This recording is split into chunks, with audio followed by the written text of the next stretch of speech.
Čau, jaunās brīvdienās gribējās teikt.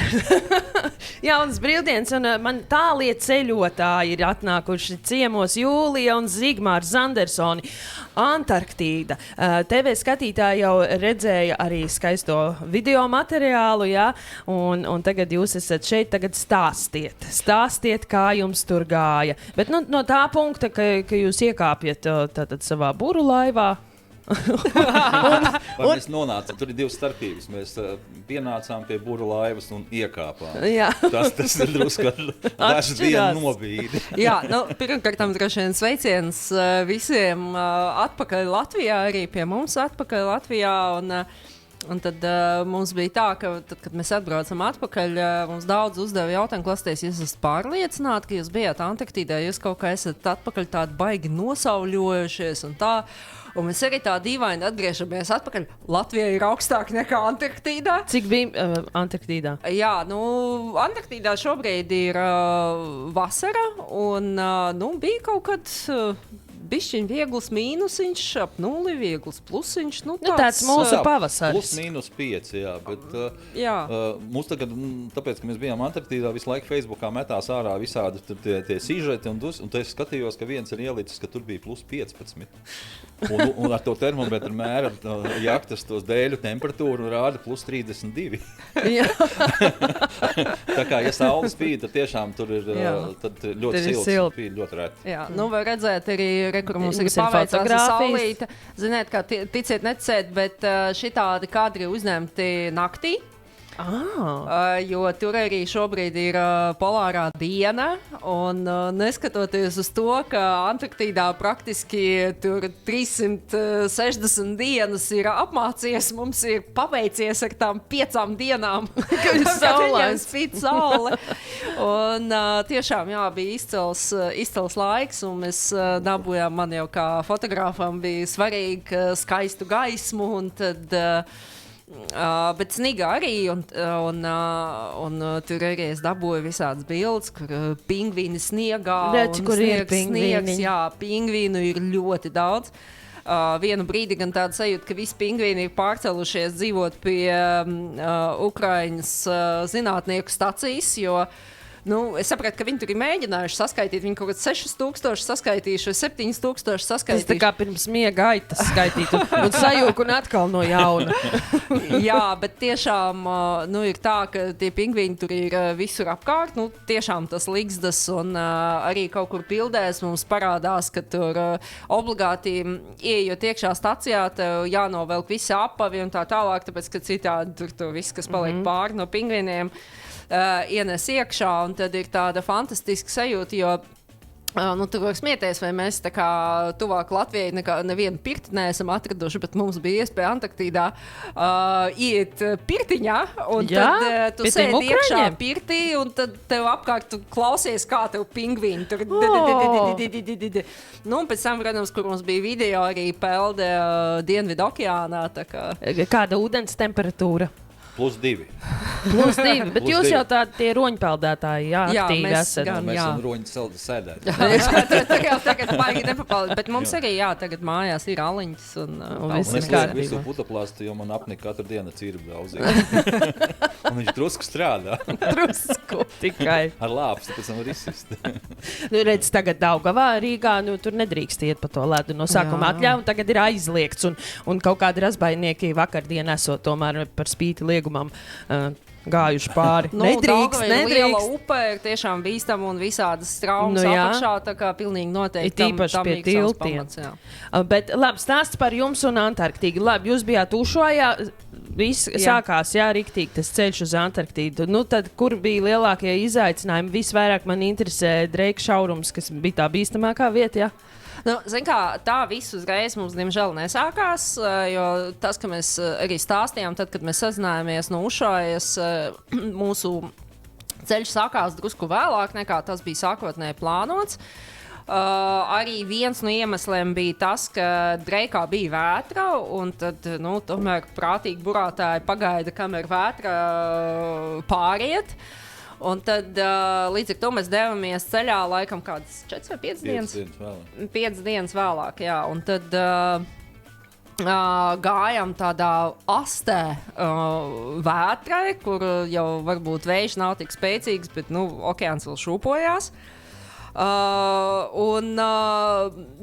Tā kā mums principā Dreikā diezgan paveicās ar laikapstākļiem, bet, ko nozīmē paveicās, tā ir arī tāda, patiesībā rūpīga plānošana aizmugurē, ka tu nevis vienkārši paļaujies uz to, ka es iešu pāri un gan jau būs labi.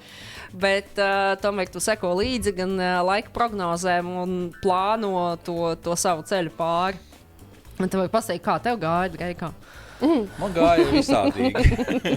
Es biju baigi pārliecināts, ka man jau slikti nebūs. Nebūs tā jūras slimība. Jā, nebūs jūras slimība, bet, jo man arī ir plāksteris. Tie ir tādi speciālie plāksteri, ko uzlīmē aiz ausis, un tie tiešām palīdz. Un sākumā es testēju sevi bez plākstera, jo rādījās, ka būs labi.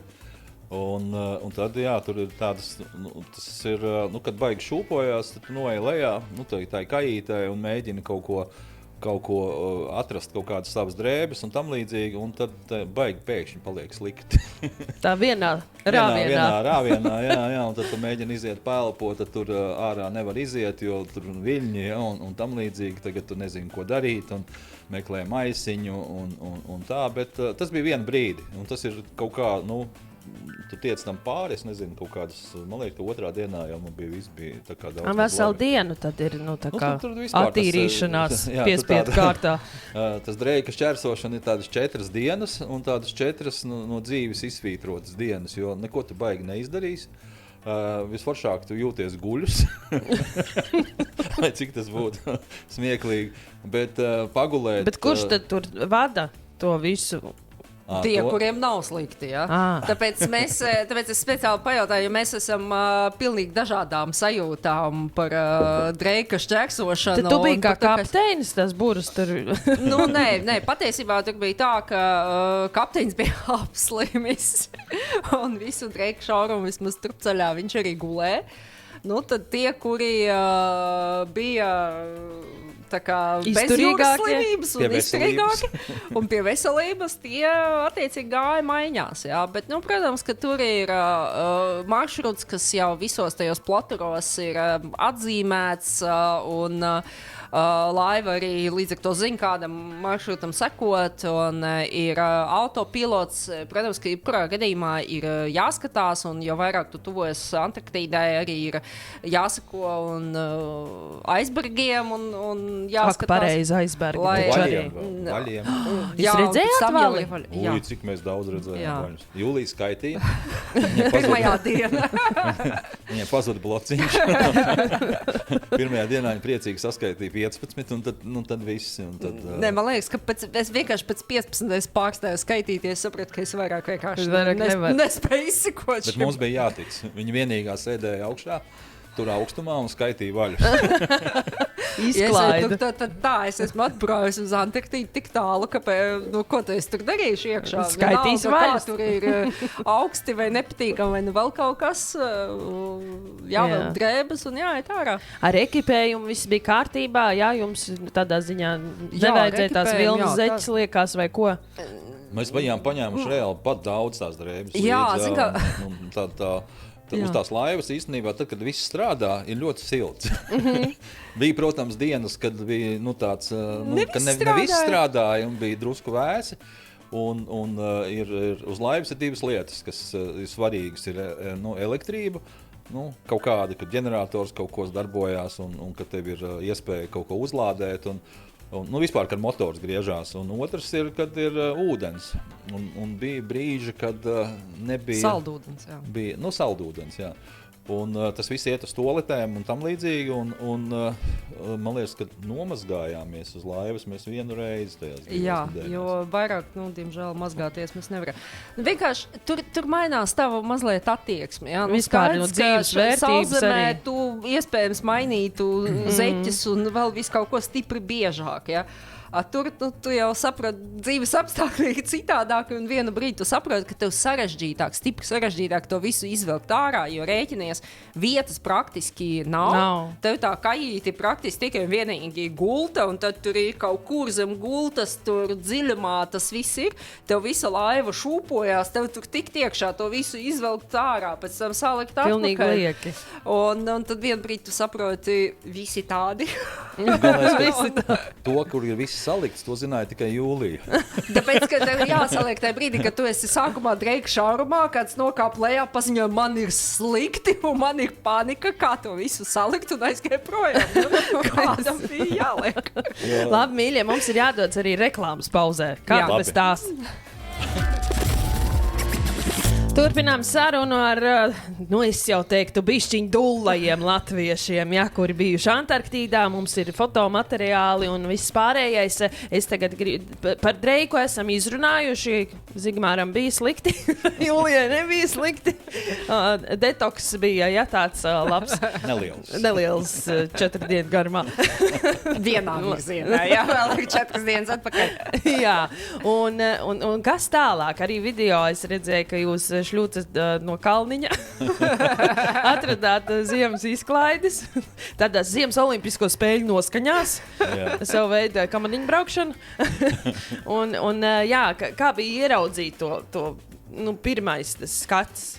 Ir Antarktīda, mēs esam. Jā, zin kā...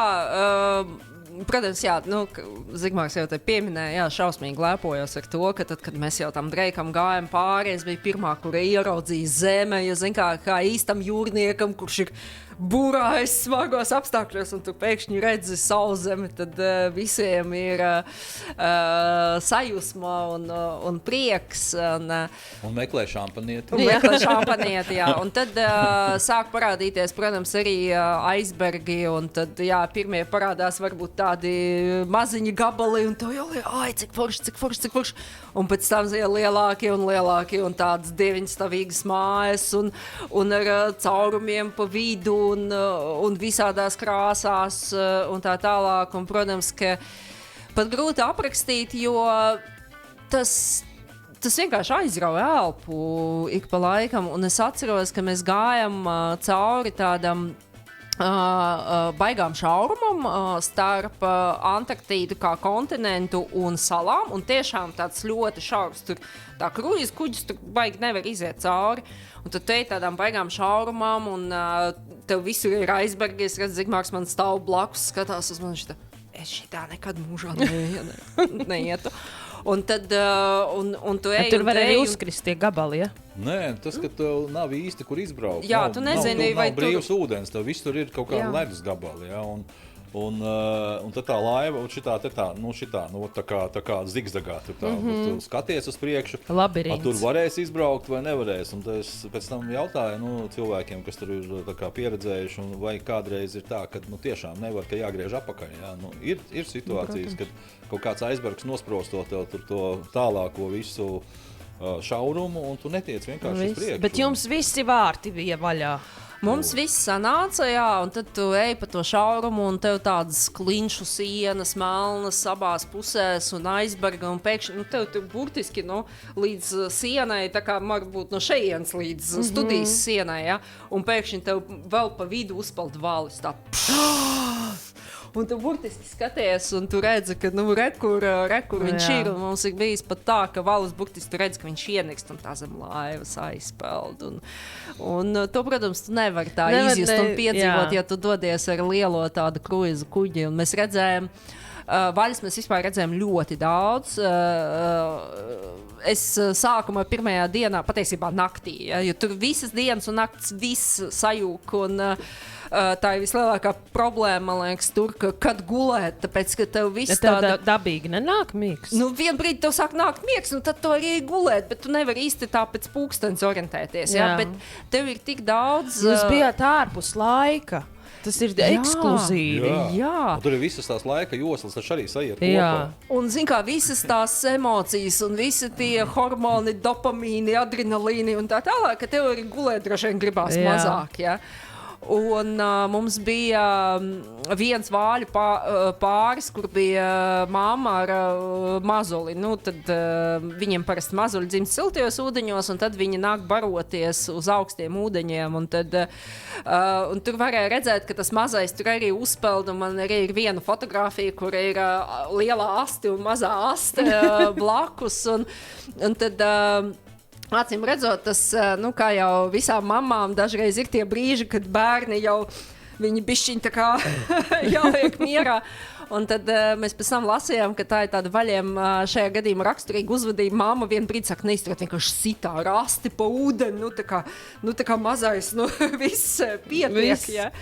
Un tam pa vidu vēl ir pingvīni, kuriem nenormāli zinkārīgi, un tad tu izkāp krastā, un tad tu redz kādu nelielu pingvīnu bariņu, un tad apstājies, un tu viņu fotografē, un tā. Viņš nāk virsū? Viņš nāk skatīties, Pirmkārt, sākumā tev saka, pingvīniem nedrīkst tuvoties tuvāk pa 5 metriem. Viņš pats nāk virsū. Neiespējami šito ievērot. Viss, ka viņi tev nāk virsū paši, un tad ir smieklīgi, ka atpeld cits bāriņš, un viņi pamana, tu tos fotografē, un viņi tā... Viņi saka, pozīt? Visi skrien pie tevis, mūs? Un ļoti komunikabli, un ļoti grib būt, uzmanības centrā. Un video materiālā redzams arī tāds milzu ronis. Jā, es stāstīju jau kādām no reizēm, ka tieši braucot uz Antarktīdu, ka man ļoti gribās nofotografēt jūras leopardu.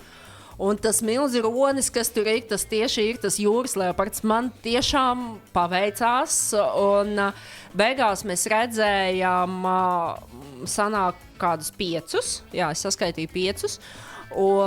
Bet izdevās arī tā, ka mēs ar to mūsu mazo laiviņu, ko tagad rāda, bija tieši bilde, to tādu zodiāku vai dingī, kā viņi sauc, tā ir tāda ar piepūšamiem bortiem un tādu metāla apakšu, un mēs piebraucam ļoti, ļoti tuvu, un viņš mums pozēja, un bija iespēja fotografēt, bet, bija viens brīdis, ka Zigmārs saka, davai, padodiet atpakaļ, bišķi padodiet. Jā, viņš agresīvs. Priekšā sēž, un es taču zinu, ka viņš kož. Jā, bet būs man arī kadri, protams, ka, bildes ir ļoti daudz, kaut kur aptuveni man kāds, neskaitot to, kas ir telefonā, bet tikai tas, kas ir kamerā, ir kaut kāda aptuveni 14,000 bildes.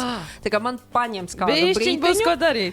Jā, bet tur ir man dažas bildes, kur viņam tā kā pilnībā mutē atvērta vaļā un var redzēt visus tos zobus. Viņš kož arī laivām, jo viņš grib spēlēties. Jā, viņš var patiesībā to piepūšamo daļu viņš diezgan viegli var pārkost. Bet tas ir diezgan tāds paliels plēsoņi. Es teiktu, ka tajā reģionā lielāks plēsīgs dzīvnieks ir tikai zobenvals vai orka, bet tā viņš, tā kā pingvīni, tad, kad redz lielo koloniju, tad viņiem tā kā praktiski tāds zviedru galds. Viņš pārsvarā ēd pingvīnus. Tā kā semučkas.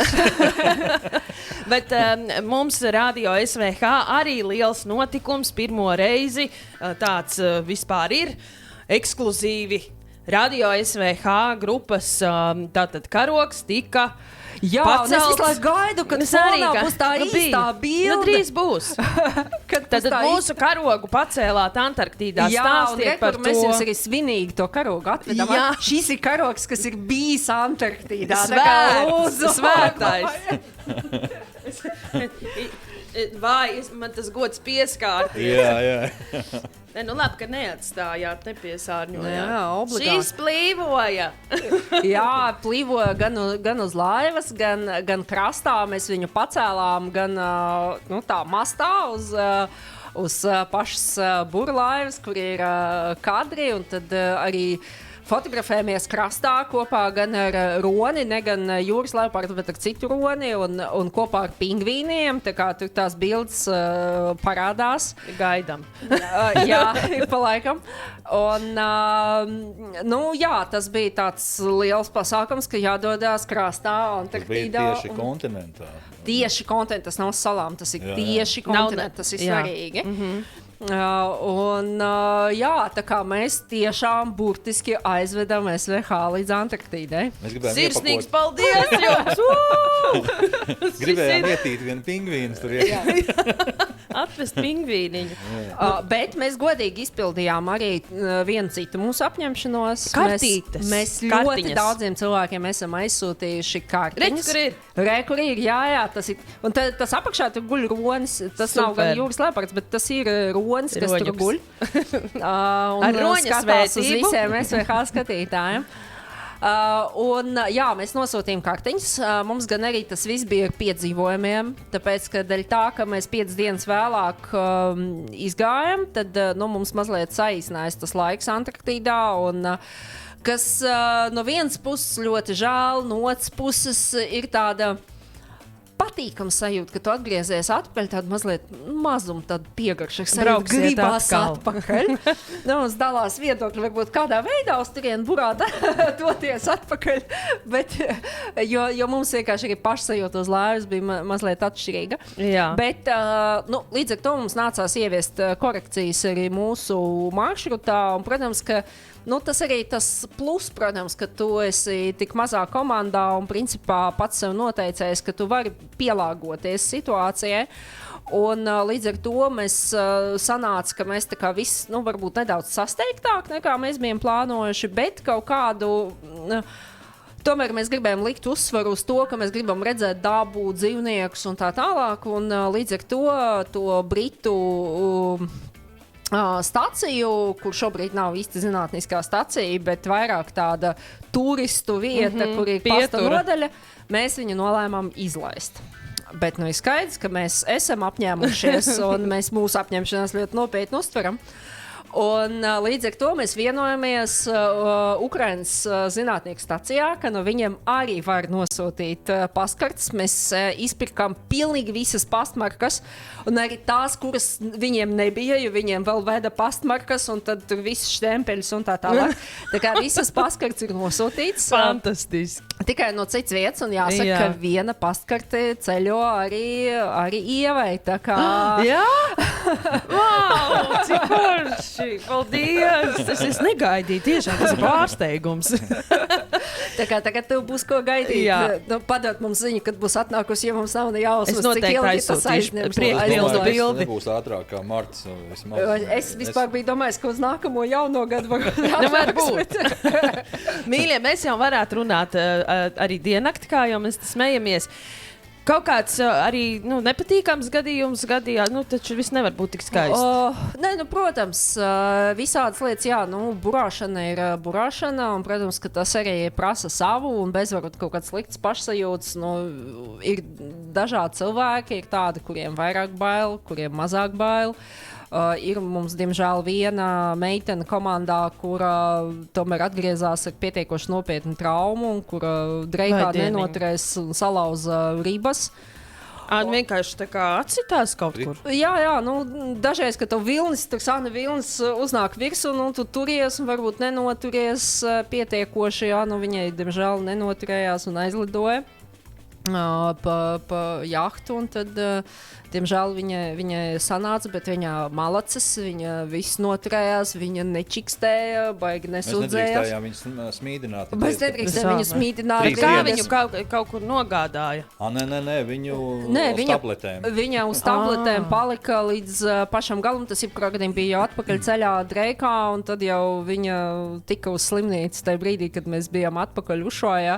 Labi, ka viņai malacis, mēs sūtam viņai sveicienus, un viņa ātri veseļojās.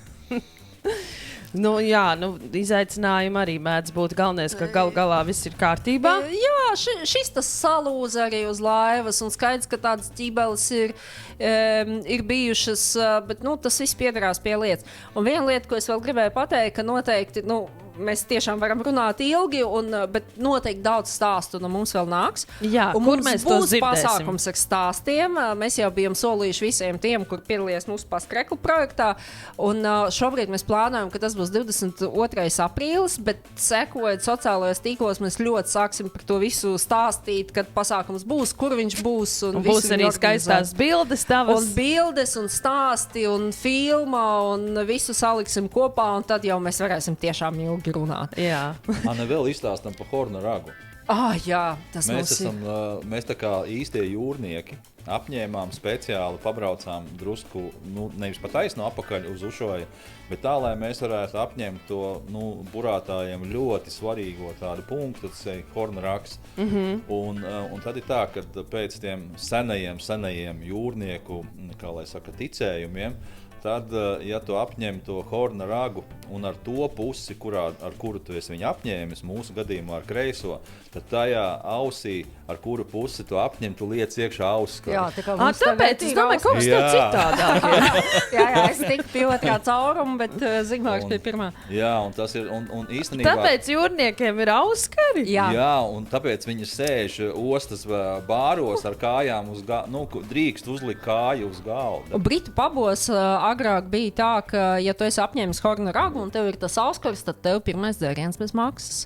Mēs iesim pēc tam pārbaudīt, kā ir Latvijas. Paldies jums sirsnīgs un tiekamies tātad aprīlī. Jā. Sekojam līdzi un būs garie stāsti un arī vizuālie materiāli pasakainie un jūs protat nodot tās sajūtas un emocijas. Un liels paldies, ka jūs bijāt tik drosmīgi un iespējams arī atgriezīsieties. Jums vēl jāpadomā. Paldies! Paldies!